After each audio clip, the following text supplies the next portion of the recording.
All right, good evening. A lot of ground to cover. We're on the top of Ayin Dalet Amud Aleph on the top line. Mirz Hashem, we're going to get to the Mishnah at the bottom of Ayin Hey Amud Aleph, a blot and a half. Ayin Dalet Amud Beis is a little big. And then tomorrow night we'll try to do the same thing, finishing the parak and getting as much as we can. Ayin Vav Amud Beis is also big, but hopefully easier once we switch into the next parak. All right, top line of Ayin Dalet Amud Aleph. Here we go. Omar Rava. Hani beitlasa the yavi zuze lechad. 3 people gave money to one person. Lemizban lehumidi. 3 guys asked one person to go buy something. Lezovan lechad minayu, and the guy only bought for one of the 3 people. So Reuven, Shimon, and Levi. They said to Yehuda, "Go buy for the 3 of us." Yehuda came back and said, "I only bought for one of you." So really, halacha l'maisa zovan lekulu. He's not allowed to say, "I only bought for one of you." Whatever he bought is divided by 3. Says the Gemara below Amran. That's only true if what he bought wasn't carefully packaged for each individual person. However, if in fact he put it in an envelope and wrote Levi, Shimon, whatever, so then in fact it does belong to that person. It's not really a Ribbis Gemara, but it's squeezed in here. We would have to spend time in the Rishon. Why did they bother putting this here? And part of the reason is going to be because it's Rava. Rava is very prominent. He's always prominent, but he's particular. It's hard to say Rava's prominent because it's always prominent. He is, but really, a lot of the blot here are very heavy Rava Gemaras. Like almost every case on Ayin Gimel Amud Beis was Rava. So I'd imagine that's why it's included. And similarly, says the Gemara, well, similarly in the name, Amar Rav Papi Mishmei, the Rava again, Hai Si Tumta Kanya. This is a wax seal equivalent to today's signature or stempel of some kind, a stamp. We say it's kone. So it says the Gemara, what does that mean? L'may hilchasa.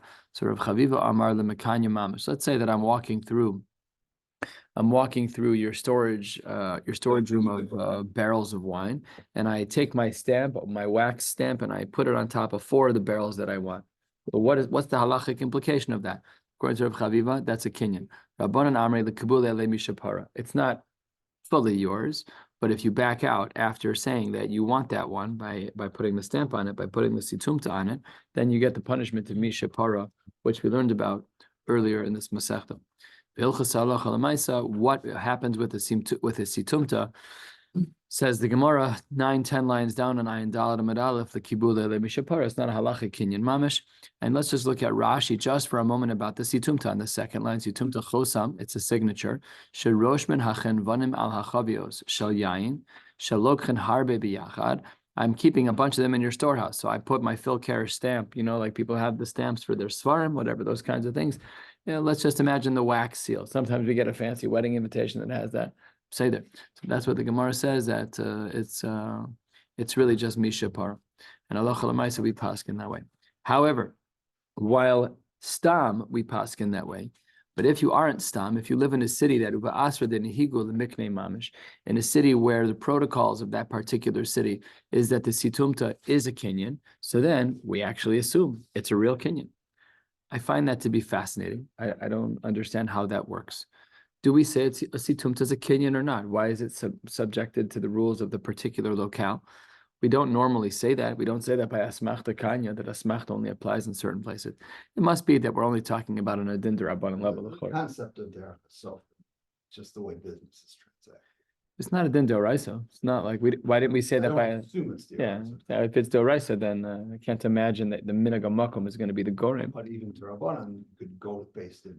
Right. No, in Achanami. Yeah, there could be some enforcement. It's just unique. We've learned so many cases already, in this Masechta where we did not distinguish between the minhagim of the locale. That brings us to the 2 dots, 12 lines down, give or take, 10 lines down on Ayin Dalet Amud Aleph. Ha-Yahud Chila L'Kotzer. Going back to the case in the Mishnah. Let's say that I'm one of the first ones to harvest. We'll go with the strawberry patch, just because I learned that it's called the strawberry patch today. I mamish didn't hear a blessed word that you guys were saying. You and I had not a word, not even a little bit. I didn't even know anything was happening. I was asking for donation in Makor. Oh yeah. They said, well, Strawberry Fields gets mentioned in that. You get a plug. We'd like to thank Strawberry Fields for their generous sponsorship to the Makor Achayim campaign. We appreciate your support and we love you very much. You know. Anybody else you fundraise from? Just, yes, sponsorships up the wazoo. Mizrahi.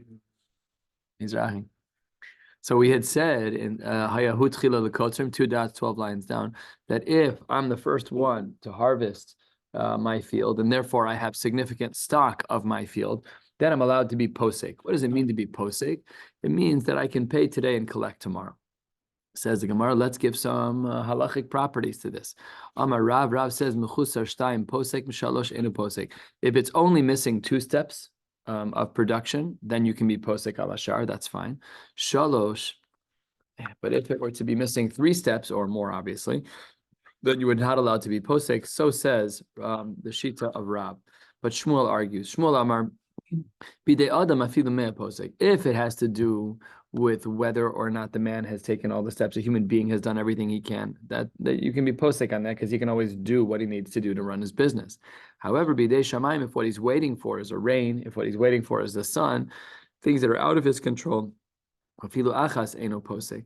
Even if there's one thing missing, you need one more gishmak rain, then you can't be posek because one is in your control and one is not in your control. So therefore, if it's in your control, says Shmuel, it's not about numbers. It's just about control. So if it's in your control, you have to lay it out on the mat. You have to grind it. Those are in your control. So those things won't hold you back. So big machlokes, Rav and Shmuel. We'll see some significant questions. We have 5 questions in a row, one after the other, asking on this. Tanan, we have a Mishnah, quarter of the way down.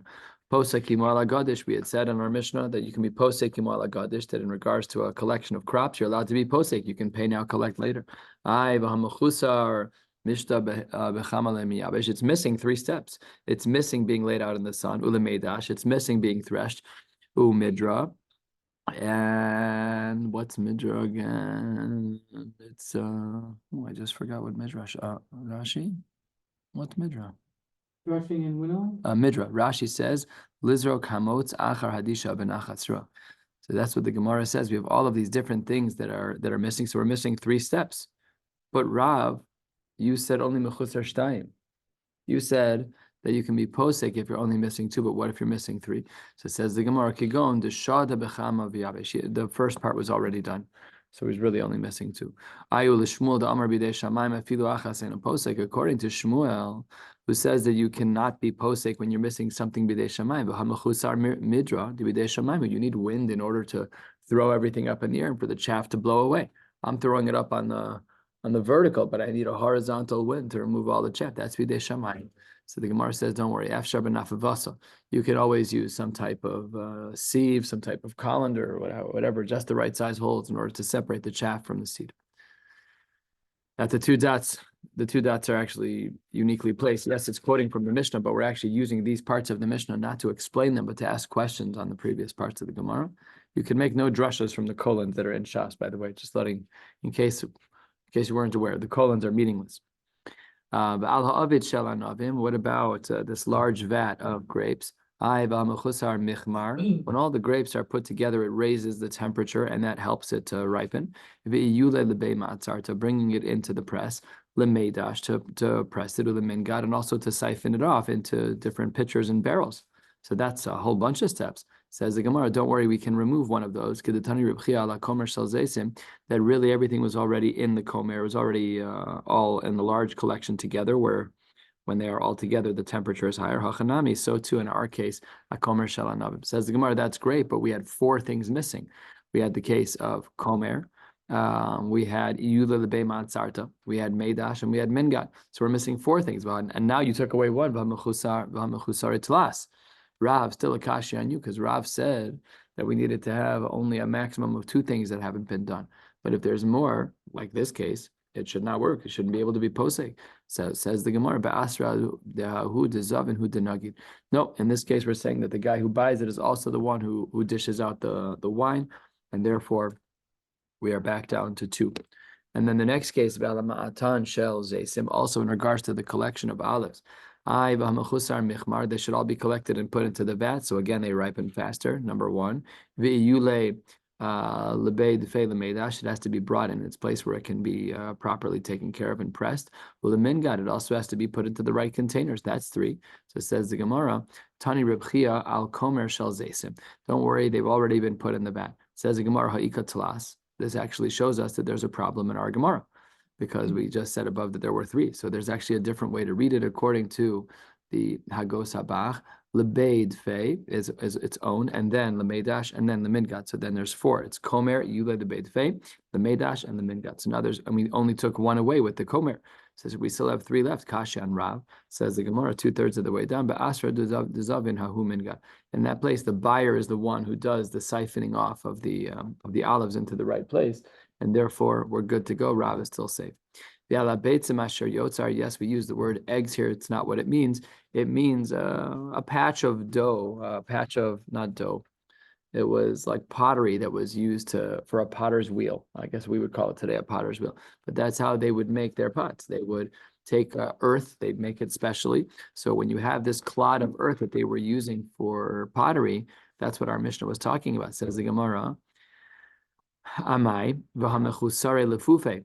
This is a very interesting word, and it means that it has yet to be shaped. Look at Rashi for an old word being used in present English. He says, amolidir, to mold it, from the old, I guess, the old French word of molding. Bilaz, lashon melafafin, havlad, shaping of the vlad, shemegalgilo lefimidaso, you roll it according to its shape, im gedolos and katanos, oselahen, base kibul, and then you press it down to make it a receptacle of some kind. So basically, it's what's the material? It's pottery. Clay. That's the right word. So what are we missing? We're missing lefufe. We're missing the shaping. Vivushe. We're missing the drying. Iyule le'atuna, putting it in the oven. Lemisraf, in order to burn it. Ule meipak, and taking it out of the oven. So that's a whole bunch of them. Says the Gemara, don't worry, kigon demalafafa v'avishu. We already did the shaping and we already did the drying. I ba'ikot tlas. We had 5 there. 5 minus 2 is 3. Still a kasha and Rav. Rav says that 2 is acceptable. 3 is not.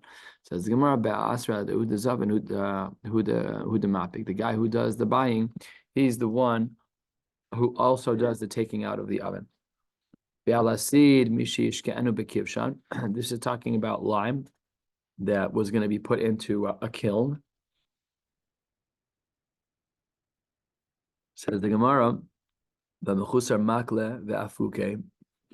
it's missing 3 things. It's missing being heated in the kiln, of being taken out of the kiln, umedak, and grinding it up. This was one of the ways that they would make limestone. Says the Gemara, where the guy who'd crush it up was the buyer. So also not a kasha on Rav. It's very odd. None of these things are bidei shamayim. All of these things are bidei adam. And Shmuel was of the opinion that if it's bidei adam, then we don't care. Even if there's 100, we would still say he's allowed to be posek al ashar. No problem at all. You can have the person pay today and collect later. So says the Gemara, you're right. Shmuel doesn't need it to be that it's actually in the oven, but it does need to have a minimal readiness. It has to be ready to be put into an oven. That's what Shmuel considers. A little different than our understanding of him earlier. All right, let's go back to the clay. The rabbis taught us in a brisa 10 lines from the bottom of the page. In poskin ala beitzim shel yoter shiasu. You're not allowed to be posek on clay until it's made into its shape. This is true with clay that's made out of white sand or white ingredients. If it's dark, kigon, like can be found in Kfar Chananya v'chavroseha, Kfar Shichin v'chavroseha. These are locations where there's a lot of this kind of clay. So in those places, poskin, with those you can be posek on even without the items being fully prepared, because they're readily available. We're not worried about running out of stock. We're not worried about someone not getting the item back, and then we will run into a problem of rivis. It's not the kind of thing that runs out. We would have said that about toilet paper, but a few years ago we saw that wasn't the case. Says the Gemara, Amemar Yohiv Zuzi Mechimayla Afra. He actually broke all the rules. He would be posek, he would give money out even when they simply got the dirt, even without putting it into a shape, which was a chiddush, because the Gemara doesn't say that earlier. So says the Gemara, come on, this doesn't fit like the brisa that we just saw at the two dots a few lines ago, because according to the Rabbanon, according to Rabbi Meir says it has to be shaped already, and according to Rabbi Yossi, that would only be true with Afar Lavan, but not with Afar Shachar. So how do we understand this line of Amemar? Let's see, he said that Michimaila Afra, that the second we have all of the ingredients, even if it's not shaped yet, so then the din would be that you can still be posek al ashar. So it says the Gemara, come on, how do we understand a Meir? Ike Rav Meir, Hamarachi according to Rav Meir, has to be shaped already. This isn't shaped, so that for sure doesn't work. And Ike Rabbi Yossi, if we want to say like Rabbi Yossi, he says that it is the case, even if one person doesn't have and the other does, it's such a large amount of quantity, but it still has to have a shape to it. It says the Gemara that really the answer is la'olam ki Rabbi Yossi. Really, it is like Rabbi Yossi. So a meimar is like Rabbi Yossi. Uve asre de amemar ashik afra. In the place of amemar, the dirt that was used to make this particular clay was very expensive. Idima'ayla afra. And then once you had that in your hands, so then some chadaitiv you have l'huzuze. That was enough. In his location, basically, the short answer is that the clay was more expensive. And because it was very expensive, once you bought it, we assumed that you were good for your money to make the clay into the right shape, v'ilo, but if you didn't have the materials, then lo samcha daitim. We had said in our Mishnah, posek imo ala zevel kol yemos hashana. So this was a very interesting Mishnah because there was a three-way machlokas tanoim about this. Rashi is going to speak about it, but we could look back in the Mishnah, it's just the same. And the Mishnah indicates that there's a three-way machlokas tanoim, but the Gemara says, chachamim hainu tanakama. The Gemara says that those two shitas were seemingly very much the same. So, Amar Rabba, how do we understand the machlokas between the Chachamim and the Tanakama? And we'll learn a Rashi to explain all of this for us. Rashi, the Gemara says on the top of Ayin Daled Amud Beis, top line of the Gemara, Mosag Shamim Mika Beinayu. The nafkamina between all the Tanoim by Zevel is that it depends what time of year it is. And the Mosag Shamim versus that this is where all the Tanoim change their shitas. So let's take a look at Rashi. It's a little bit of a longer Rashi, but it explains what the machlokas is in regards to Zevel. Rashi says Tanakama, Kol Yemos Hashana Ka'amar. He says it's a non-ending source. Animals go to the bathroom all the time. If you've ever had a farm on your front lawn, hint, hint, you might know. Some people have had a farm mark. Well done. This is your. Go use the bathroom on my lawn. Oh, they were on the sidewalk. I know they took them away whenever they had to go. Oh, really? They're very well trained. Asher Yotzar. Wow. Even the horses. It's a joke. Yeah, It was horrible. There was a guy. Okay, whatever. Yeah. That's what the Gemara says. Well, I know that grass is going very well. I'll bet. Yeah, I'm sure it is. I'm sure it is. So that was what the Tanakama held. Is that again, it's a recession-proof type of business. It's always in need and it's always present. So you're good to go. Rabbi Yossi disagreed. He has to have a collection of it. If you don't have anything in stock, I don't care that it's recession-proof. You have to have stock. Otherwise, we'll run into ribbis issues. They say we don't care if anybody else has it in stock. All the animals were outside, plenty of zevel.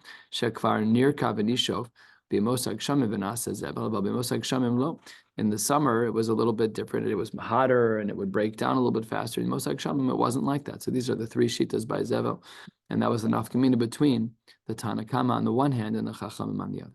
Back in the Gemara, we had said Uposek Himok Shara Gavoa. We had said that one of the conditions that was made when you were allowed to be Posek al Ashar, this goes back to our Mishnah, was that we make a deal that you're going to sell it to me at this price or at a better price, but you're not going to charge me extra. That's what it means. You'll sell it to me where there's more units per dollar. I can buy more product. Otherwise, you give me my money back. That's what the Mishnah said. The Gemara tells a story. He gave money to his son-in-law in order. It was part of his nedunya, part of the dowry that the father of the bride, gave to the new son-in-law, and he was going to use it to buy jewelry for his new wife.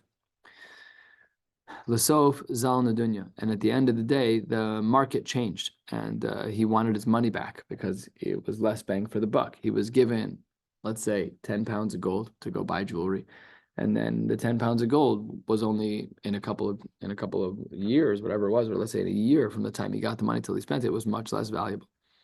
So says the Gemara, and he wanted to get his money back. Also the comment of Rav Papa. So says the Gemara, Amar Lei, Rav Papa responded to this sugi and said as follows: if you did what our Mishnah said to do, which is to be posek with him in regards to this deal, that you're either going to give me the deal that's the best deal at that time or give me my money back, shakil kehashta. So then the Gemara says that the seller has to lower the price. He has to lower the price for this guy like they had initially agreed to. Ve'ilo shakil kimeikara. Otherwise, he has to give him the exact value as when they initially said it. Then for sure, there's no loss. So it's either the initial dollar value, which was more, or more payros per dollar, which was the other way of solving the problem. What if you weren't posek like our Mishnah said? So then you go back to the original price. That doesn't even make any sense. After all, it's mos ninu, mos lokanu. Money doesn't make acquisitions. So even if you did pay your money, that doesn't mean that I'm on the hook. The seller, I'm on the hook to give you all the best items or bring you back to day one. Money is not konen. That's what we spent the last parak talking about, parak hazav. Money doesn't make a kinyan. It says the Gemara, Amar luhu, no, you're right. That's not what I meant, says the Gemara. Rav Papa responds, all I'm talking about is that there's the consequence of mishapara when a person backs out. It says the Gemara in a rather shrouded way. If you did the right thing, like the kinyan, like the language in our Mishnah where you're posek b'shar agvoa, so then mocher kahadarbe mekabel ale mocher mishapara. If the mocher backs out, then he gets the slap on the wrist of mishapara. He gets the curse. Ilo pasak, if you didn't follow our Mishnah's advice and you are not posek kshara gavoa, then lokeach kahadarbe. If the lokeach backs out, then makabel ale lokeach mishapara. This goes back to the end of the last paragraph. We spoke about this at some length, that the mishapara is a serious deal. When a person makes a verbal commitment, not verbal only, but verbal plus something, then we assume that therefore there is a curse of mishapara. Amar le Ravina le Rav Papa, you've made a mistake. Umimai de Rabbanon hi. How do we know that it's the Rabbanon?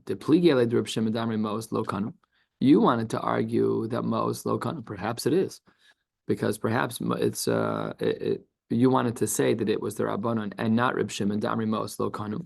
And v'afilu hachi, according to this approach, you had said in the name of the Rabbanon who say that Mos are not konu, that he pasak shara gavoa shakel kedahashta and he lo pasak shakel kedemeikara, that the lokech has the upper hand. He always gets the better deal because he followed our Mishnah, which said that you should be posek shar gavoa. Dilma, perhaps you misunderstood our Mishnah. Maybe our Mishnah is not talking about the sheet of the Rabbanon, that Mos are not konos, but rather Dilma Reb Shimon the Amar Mos are konos. And v'chi pasak shar gavoa shakil kihashta, and he lo pasak shakil meikara mishum de kani lehuzuze.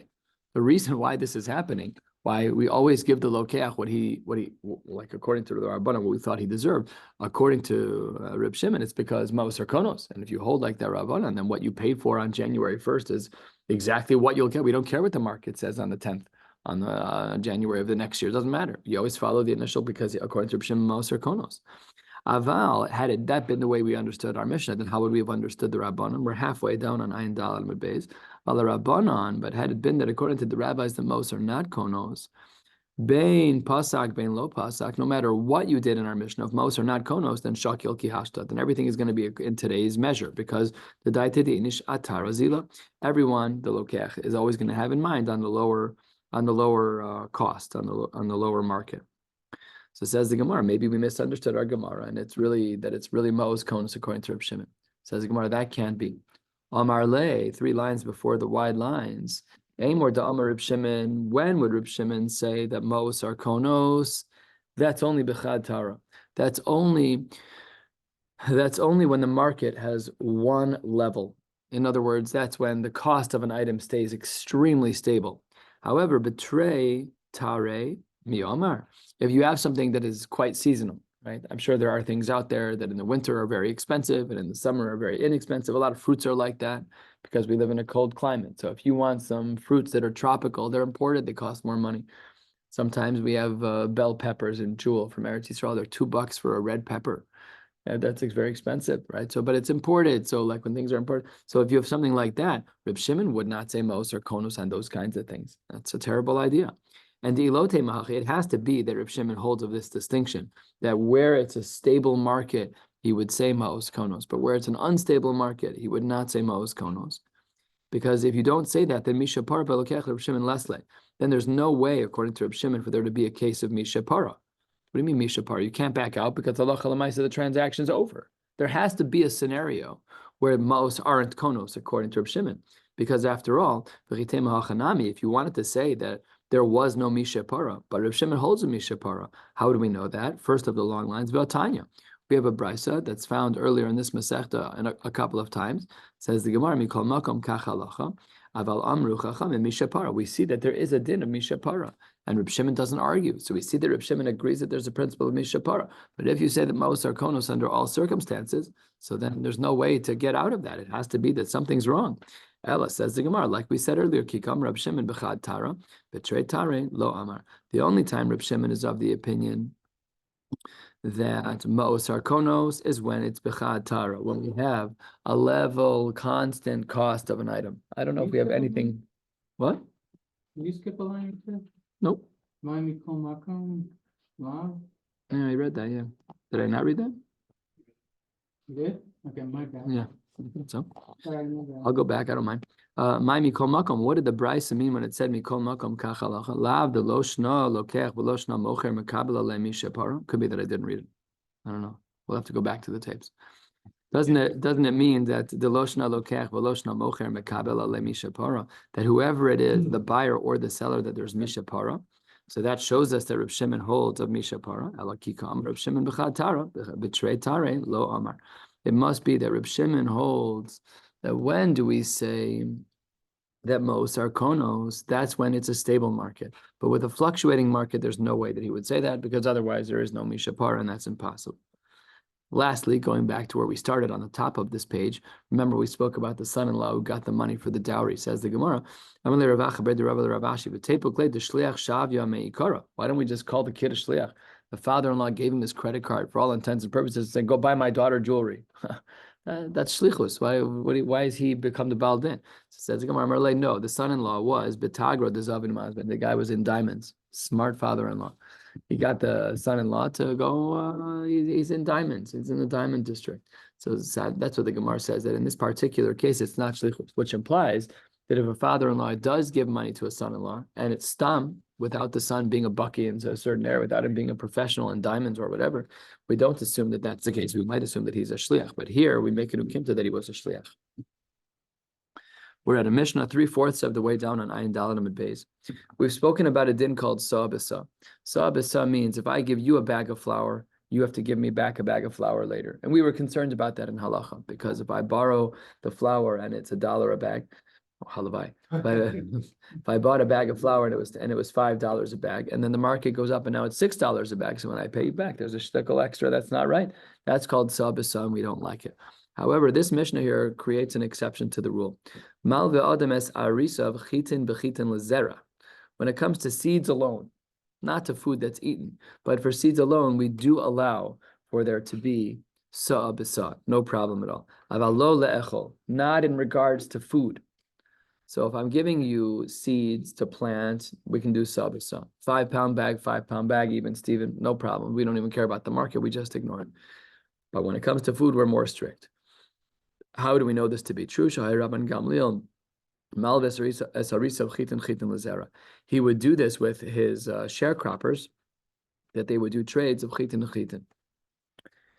Beyoker vehuzlu o bezol vehukru, if it was expensive and then the price went down, or if the price was low and then the price increased, no tamehen kishar hazol, we always follow the lower price. What are we talking about over here? That means that let's say I'm Rabbi Gamliel, I give my sharecropper 5 pounds of seeds. 5 pounds is a lot. It's tens of thousands of seeds. By 5 pounds of grass seeds, you can cover many thousands of square feet. So it says the Gemara, what happens lemaisa, Rabbi Gamliel, what happens lemaisa if I give him 5 pounds of seeds and it costs $10? And when he pays me back, it's 5 pounds of seeds it's $15. Says the Gemara, don't worry. Either way, we'll pay back at the cheaper price. Then the Gemara gives a hashkafa, which is also a halacha. He never wanted to get anywhere close to the world of ribbis. Never. So that's why even though Ladina, you're allowed to do sa b'sa with zera, with seeds. You're just not allowed to do sa b'sa with ochel. So even though technically it's mutter, but here, says the Gemara, Rabban Gamliel wanted to be makbid on himself. Tanu Rabbanon, 8 lines from the bottom. Similar brisa, but different halacha. Mal be'adam es arisa b'chitin b'chitin lezera. Sounds very familiar. That was a din of our Mishnah. That if I want to give you 5 pounds of seeds, you can pay me back 5 pounds of seeds, even if the costs are slightly different. Oh, here we have a knech. Here we have a b'medvar mamurim. We didn't have this in our Mishnah. We have it in our brisa. B'medvar mamurim were much more common in brisas than they were in Mishnayos. We've been through more than half of Shas. It happens, but I think it's pretty rare. B'medvar mamurim is a language which seems to be particular, or at least heavily so, to brisas. So here the brisa says, okay, you're allowed to do chitin b'chitin lezera. Here we don't mind the isser of sa b'sa. That's when he didn't go into the fields yet, the sharecropper. Aval yorad aser. But once he starts working, then you can't do the sa b'sa. Says the Gemara, I don't understand. Why is it that our Mishnah, the lo kamaflik ben yorad uvein lo yorad, our Mishnah speaks about chitin b'chitin lezera. We allow it, and we don't have any qualms, any qualifications of a medvar mamurim shelo yorad aval yorad aser. Umayshna Tana Bra, the author of the Bra, of the outsider, namely the brisa, the outside brisa, the one that's not a Mishnah, the kamaflik ben yorad uvein lo yorad. So this answer is not so hard to read, but it is a difficult answer in Lumdus, and it would take some unpacking to fully understand it. But we'll read it with the time that we have. Amar Rava. Says the Gemara, Rav Idi Asberani Hali. He explained this to me. Be'asra detana didan. When we're talking about our Mishnah, Arisa Yahiv Bizra, the one giving the seeds was the sharecropper. Therefore, it doesn't matter whether he's Yarad. Ben Yarad Uvein Lo Yarad. Kama de Lo Yahiv Bizra Matzim Misalekle. It doesn't matter when he starts working. It only matters when he gave the actual zera to the homeowner. And then when he went into the field, if it was after he had given over the seeds, then it was too late. And if it was before he gave over the seeds, then no problem. But the author of the Brisa, who did say the Bamedvar Mamurim, that was not where the sharecropper was giving the seeds, but rather Mare Ara Yohiv Bizra. So that's the distinction. Our Mishnah was talking about where the sharecropper gave the seeds. The Brisa is talking about where the homeowner gave the seeds. Ilo Yarad, and if he didn't go down to the field yet and start planting, the Matzi Misalikle, at that point we can still kick him out, the sharecropper. Ki kanachis, the Batzer Mehachi kanachis. So that's the line in the sand, is Yarad. Yarad de lo Matzi Misalikle Aser. And if he went down, so then it would be Aser to do the Chitin b'chitin. So again, there's a lot to unpack here. But the short distinction between our brisa, our Mishnah, and this brisa is that our Mishnah is talking about where the chitin b'chitin was started by the sharecropper. The sharecropper gave the seeds to the balabais. And the brisa is the flipped, where the balabais was the one that gave the seeds to the sharecropper. Tanu Rabbanan, last line, last few words on Ayin Dalad Mud Beis. Adam Omer lechavero, a man says to his friend, Halveni kur chitin, please give me a massive amount of wheat. A kur is pretty big. The kotzetz lo damim, and they agree to a fixed price. This is a very difficult Gemara. What do we know? If you're kotzetz damim, that's rebes ktutza, right? So let's see what it says. Huzlu, no sein lo chitim. If the price goes down, you give him wheat. Hukru, no sein dmehem. And if the price goes down, then you pay him cash. Says the Gemara, that's ribis. You can't do that. You can't pay. That's ribis. That's not allowed. You were katzatz. So says the Gemara, you're 100% right. That can only happen in the case of lo katzatz, and that's why in Ayin Hayim and Aleph 3 lines down, Amar Rav Shesha Sachi Kamar. Really, what it means is im lo katzatz. If it's katzatz, you're up a creek. There you cannot lend. But ribis, that's pasher and iser daraisa. Although we'll see now in the Gemara in a couple of minutes, just some shocking things that make it seem like ribis is no big deal, but it is. That's only true that you can be a little bit more flexible in how you pay people back when it's low katzas, because that's the world of avak ribis, and maybe even less than that. That brings us to a new Mishnah, similar to the last piece of Gemara we just saw. You can't say someone, lend me a kur of chitin and I'll get you back at the threshing floor, because that's sabisa. That's a classic case of sabasa. The previous Mishnah was talking about zera. This is talking about chita. This is talking about wheat. Aval Omer lo, what you can say that is mutter is halveni ad sheyavo b'nio ad shem samaftech. I have food. My son has it. He's in the car. He's in the wagon, or I have it in my house. I'm just locked out of my house. So and that's mutter. However, v'hillel oser. Hillel says you're not allowed to do sabasa, even if what's limiting me from paying you back is just that it's locked in my house. Sounds like a big chumrah. We'll see in the Gemara what's going on. V'chein haya Hillel Omer. Hillel also said the following: Lo tilve isha kikar lechaverta, aja ta'aseh damim. A woman should not lend a loaf of bread to her friend until they establish a market price. Shema yukru chitin v'nimsu bo'os lidei ribis. That's not good. We do those things all the time. Can I have a freezer? I don't have lechem mishnah. Again, on our block, there's no, it's not quid pro quo. It's open season. It's like basically everyone's house is a mini jewel. What are you supposed to do? So that's what the Mishnah says right here. It's very problematic. This is also quoted in Shulchan Aruch. So again, we have to be very careful. We have a lot of halacha to learn. The Gemara opens about a quarter of the way down. We'll be stopping at the Mishnah at the bottom of the page. Amar Rav Huna yesh lo sa. If you have sa in storage, then love a sa. Then you can borrow a sa. Sasaim lo v'sasaim. He says whatever you have in storage is your loan power. It's kind of similar actually to how when you take out a loan, like what's your capacity to pay back that loan. So similar. However, Rav Yitzchak Omer afilu yesh lo sa lo ve'aleh kama kurin. No problem. If you have one sa, then you can borrow even more. You don't have to have everything in the bank when you borrow. And then we would allow sa v'sa. Tani Reb Chia l'siyul Reb Yitzchak, and Reb Chia agrees with Reb Yitzchak. Tipas yain ein lo, tipas shemen ein lo. If you have nothing, then you have nothing. Hayesh lo, but if you have even a little bit, even a tipa, lo v'aleh kama tipen, you can borrow much more than you have. The fact that you have any enables you to do sa v'sa. The Hillel Oser, Hillel had not allowed this case of our Mishnah where it says that halveni ad sheyavo b'nio ad she'emtza mafteach. I have it in my house. No, you can pay me back right away. I have it in my house. The problem is just Pasha. I'm locked out. Why do we sell Oser? Amar Rav Nachman. Actually, it doesn't say why. Amar Rav Nachman. Amar Shmuel. Halacha kedivrei Hillel. The Gemara says in the name of Shmuel that we paskin like Hillel, and then the Gemara says no, we don't. We don't paskin like Rav Nachman, which is really odd because it's quoted in Shulchan Aruch. Okay. Oh no, not this one. The other din of Hillel was quoted in Shulchan Aruch. Okay, we're at the two dots halfway down. We said that a woman cannot loan bread to her friend on condition that she gets paid back unless there's market value. These things you're allowed to lend, you're allowed to pay. People are not makbid. There's a tremendous amount of mechila in these types of cases, and one need not be worried about it.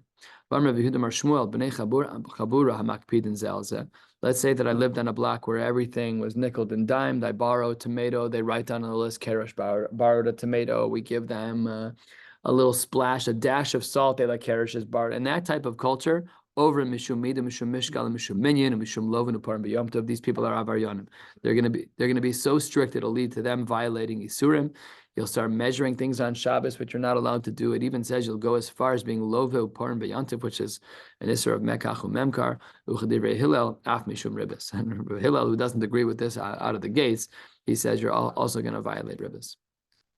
This next Gemara is I don't know. People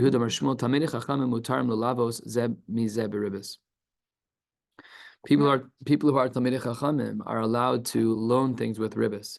Says the Gemara, my timer. What's the reason why Talmidei Chachamim are allowed to loan beribis? Meida yade the ribis asura. Everyone knows where the line is of ribis. And umatanahu the yavu ahadade. And anything that they would do that is beyond the measure of the loan is pure gift. There's no ulterior motives. I'm not giving you the extra gift because you lent me money. We're Talmidei Chachamim. It's a mitzvah deraisa for you to lend me money. I'm paying you back. I put in a little bit of extra. It's mamash matana. I was just dangerous. I don't know. How do you control your feelings? You're talking about Mexican ribs. Yeah, this is beyond Mexican ribs. It looks and smells, right? Yeah. I don't know. Maybe the answer is because they're Talmidei Chachamim, automatically it's not Mexican ribs because they wouldn't be involved in such thing. I don't understand how you separate your feelings, even if you're a Talmid Chacham and know the din. Like at Lemaisa, you feel a reciprocity when somebody does a favor for you. And it seems that the only difference between ribis and matana is your mindset. It's not a different star. You're just paying back. It looks like it says they're malvin beribis. Okay, again, Rishonim, we need to spend time on this. Amar le Shmuel Avu bar Ihi. Halveni mea pilpulin b'mea ve'esrin pilpulin. Lend me 100 pilpulin, black peppers, maybe 100 peppers, and I'll pay you back 120. V'arich, totally mutter. Rashi, v'arich, 2/3 of the way down, v'arich, v'shapir dami, d'matana be'almahu v'lo ribis. To your point, David, I don't know what this means, and we need to spend time on this, which we don't have. Amar Yehuda Marav muter lo la'adam lehalvos banavu v'nei veisa beribis kedei lehat iman ta'am ribis. You're allowed to do like a ribis ruse in your home with the kids, so that they get a ta'am of ribis. And then the Gemara seems to come back to its senses. V'lav milsahi mishum da'asi lemisrach. That you don't want to do. When you do it to the kid, he's like, "Ooh, this is painful." But the kid also could learn, "Ooh, this is profitable." And that's what we're concerned about of Asi the Misrach. We'll stop right here at the Mishnah. Mirz Hashem, tomorrow night we'll pick up with another blot and a half. Wishing you a beautiful night. What?